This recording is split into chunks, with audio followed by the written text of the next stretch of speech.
I want you to try something. Next time you're in physics class, ask your teacher this one question and watch what happens. Ask them, how do you know the speed of light is the same in both directions? Not how fast it is. We all know the number 209,792,458 meters per second. That's not the question. The question is, how do we know it's the same going there as it is coming back? I'll tell you right now. No one has ever measured that. Not once. Not Einstein. Not the people with the atomic clocks. Not anyone. And that's just the start of what your textbook doesn't tell you, because light also doesn't travel at the speed of light. Not really. Not when it's going through water or glass or your eyeball right now. G'day, I'm Abdullah. Welcome back to Curious Physics AU. Today we're pulling apart one of the biggest lies you've been told in physics class, and we're doing it the Feynman way, honestly, carefully, and without any of the usual hand-waving.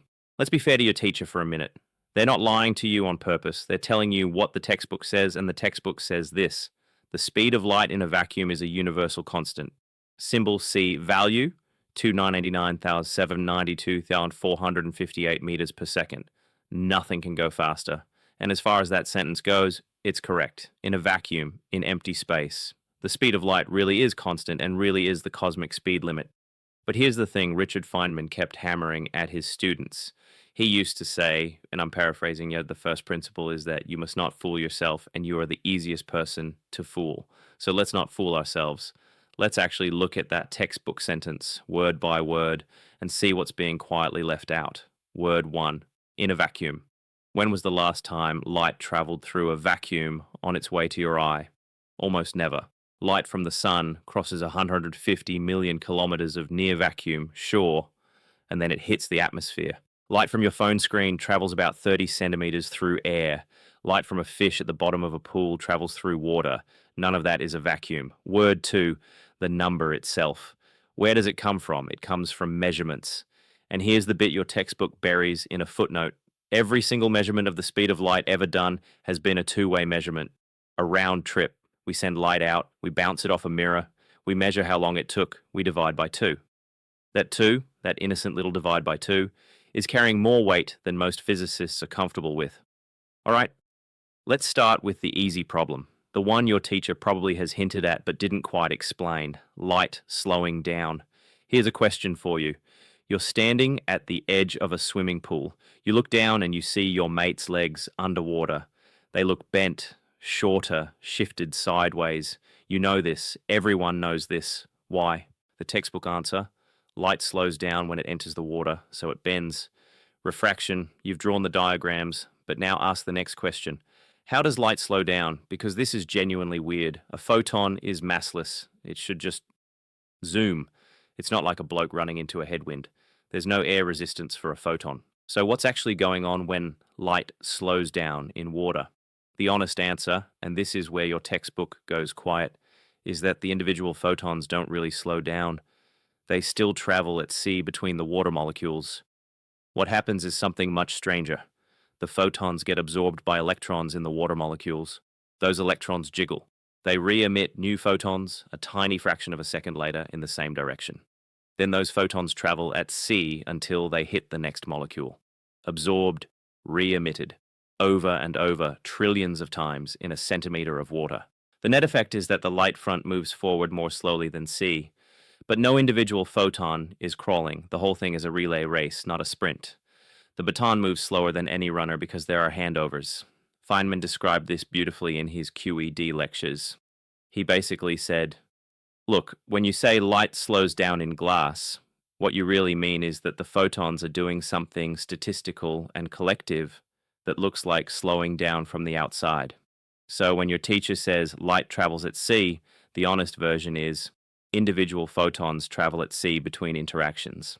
The bulk wavefront moves slower in any material. Those are two very different sentences. But that's not even the strangest bit. Let me show you the one that breaks most students' brains. Imagine this. You fill a swimming pool, not with water, but with very pure honey. Ultra-thick, golden, slow honey. Then you shine a laser pointer through it from one side to the other. How fast does that laser light travel through the honey? You might guess slower than in water. And you'd be right.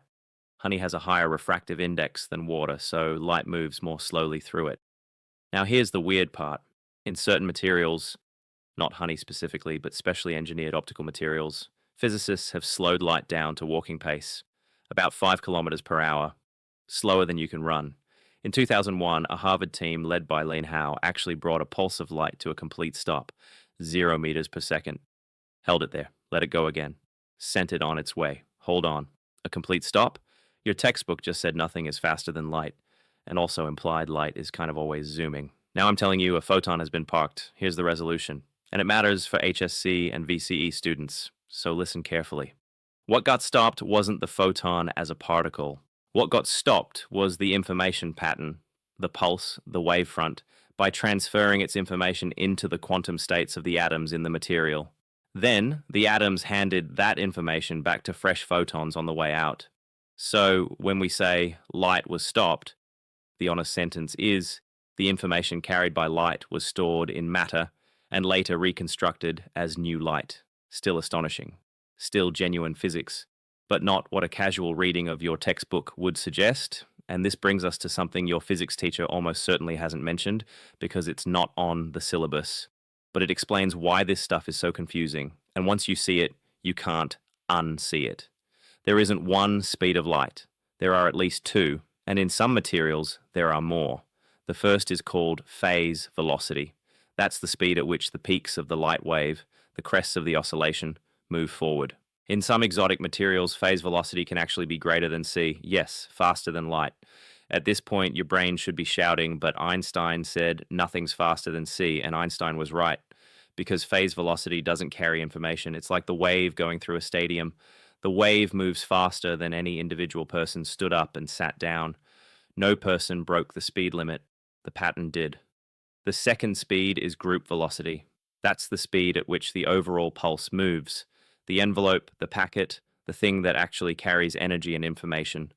This one cannot exceed c. Einstein's rule holds here.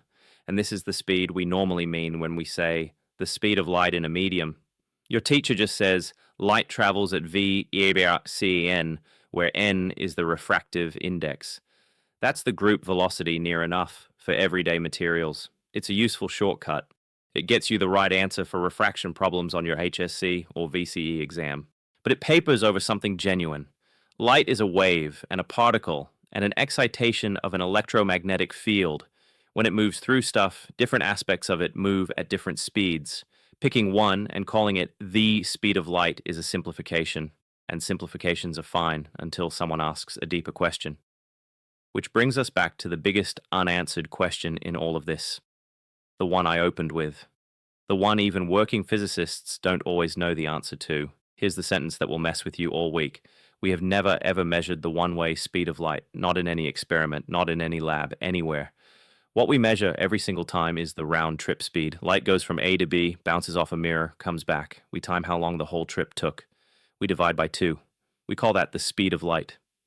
But what if light moves at different speeds in different directions? What if it travels at half of c going one way and infinitely fast coming back? You'd still measure the same round trip time. The divide by 2 would still give you the same answer, 299,792,458 meters per second. You'd never know. You might think, well, just put 2 clocks at A and B and time the one-way trip. Great idea. One problem.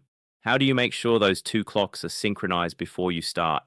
To synchronize them, you need to send a signal between them, and to know how long that signal took, you need to know the speed of that signal in each direction, which is what you're trying to measure in the first place.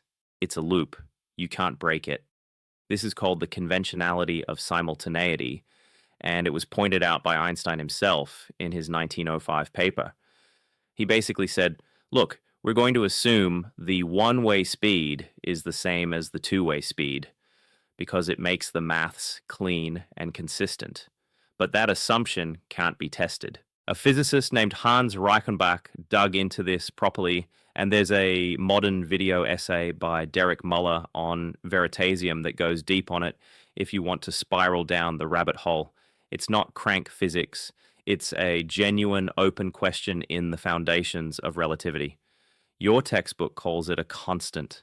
The honest version is, We define it to be the same in both directions because we cannot measure it otherwise, and it makes all our equations work. That is a much weirder sentence. Now, why am I telling you all this? Am I trying to make your physics teacher look bad? No, definitely not. I'm telling you this because Richard Feynman spent his whole career arguing that the biggest danger in science isn't being wrong, it's being confidently wrong. It's thinking you understand something when you've only memorized the headline. He gave a famous talk called Cargo Cult Science, where he said, and this is roughly his argument, if you leave out inconvenient details, even by accident, you're not doing science anymore. You're doing a ritual that looks like science. Your textbook isn't wrong in the sense of 2 plus 2 equals 5 wrong. It's wrong in the subtler sense. It gives you a sentence so clean that you stop asking questions. And the moment you stop asking questions, you've stopped being a physicist and started being a parrot. The speed of light is a constant, is a sentence you can repeat. It's not a sentence you understand until you know. 1, it means the speed in a vacuum, not in any real material your actual experiment is happening in. 2, speed here usually means group velocity, not phase velocity, and those aren't the same thing. 3, we've only ever measured the round-trip speed. The one-way speed is an assumption we're allowed to make but can never verify. Once you know those 3 things, then the sentence, the speed of light is a constant, means something. Before that, it's just noise you've been trained to repeat. And that's the Feynman difference. He didn't want students who could pass tests. He wanted students who could look at a clean sentence and say, oh, yeah, but how do we actually know? That's the question your teacher can't always answer. Not because they're bad, because the truth is genuinely harder than the textbook version. All right, practical bit for HSC and VCE students watching this, because I know some of you are. Please write the textbook answer on your exam. If the question asks for the speed of light, write 3x 108 meters per second. If it asks about refraction, use N1 sin theta 1, N2 sin theta 2. Don't get clever. Your ATAR doesn't reward philosophy. But in your own head, the head that might one day study physics at uni or build the next generation of technology, remember that every clean sentence in the textbook is hiding a much messier story. Remember that the speed of light is constant comes with 3 or 4 asterisks nobody's writing down. That habit, asking, what does this sentence actually commit me to? That habit separates people who pass physics from people who do physics. Your teacher isn't wrong, but they're not telling you the full story. Now you know more than most first-year uni students do about this topic. Use that carefully. So, is the speed of light constant?